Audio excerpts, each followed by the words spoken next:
Thank you, Special Agent Eddie Wang and Sergeant Jeff Walker, for such impactful words and insight into the realities of human trafficking. And thank you both so much for your service.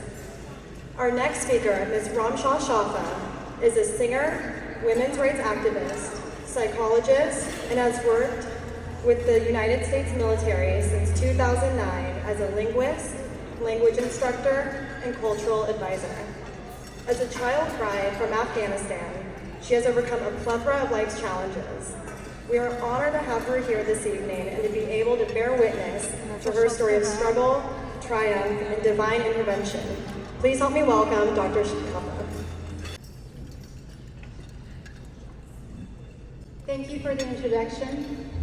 Good evening, ladies and gentlemen. My name is Ramsha Shafa, and I was born in Kandahar, Afghanistan. I was 2 years of age when a group of Taliban officials kidnapped and killed my parents on suspicion of collaborating with the United Nations and setting up underground schools for girls. After the execution of my parents, I was taken in and cared for by a distant relative, and at the age of 12, due to a financial crisis, I was forcibly married, or should I say, sold to an aged Afghan man involved in poppy planting and the trafficking of opium. In addition to his 2 wives and I, he was still considering marrying other underage girls in Afghanistan as he grew his business. I became a mother at the age of 13 to a beautiful daughter who is currently working and studying in the medical field at UCLA.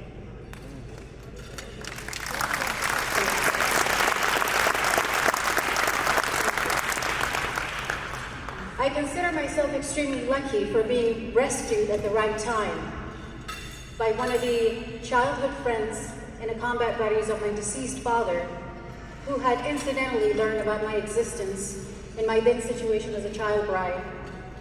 And shortly after, my escape with my daughter from Kandahar to Kabul was arranged. Between escaping from Kandahar to Kabul and making my way to the United States of America was a pretty long journey, but I'll try to keep it as short as possible. After many struggles in Kabul, I was granted a visa to the United States. However, that opportunity came with a great sacrifice, and that was to leave my daughter to the same family who had helped me flee to Kabul and travel to America. In America, without applying for asylum, I began exploring options for rescuing my daughter from Afghanistan. And after 2 long years of doing everything I knew about the legal system of immigration, I was still unable to reunite with my daughter in the United States. So in 2009, I took a risk and returned to Afghanistan as an interpreter for the United States military, assigned to working side by side primarily for Marine Special Forces and NATO. Not in my worst nightmares had I ever thought that there could be a worse situation than being enslaved by an aged Afghan drug dealer with 3 wives and 6 children, until I was present at the most heavily contested fronts of the war for 3 consecutive years, including Operation Mushtarak, the Battle of Marja, where the main focus of the offensive was the town of Marja, which had been controlled for years by the Taliban as well as the drug traffickers. It was by far the most deadliest season of the 20-year war in Afghanistan, which fortunately I survived from February 13, 2010 to December 7, 2010. And even to this day, I still feel as if that was for the very first time I was exposed to the real war-torn Afghanistan and its devastated people. However, I continued fighting while in separation from my daughter for 6 years at this point. And when the wind of life and fate blew me to Okinawa, Japan, only then it became possible. And in May of 2012, I was able to welcome a beautiful 7-year-old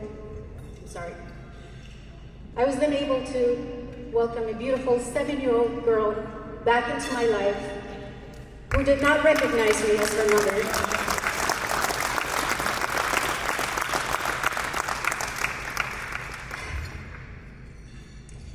We lived 3 incredible years in Okinawa while I worked and studied amongst the most generous people of Japan.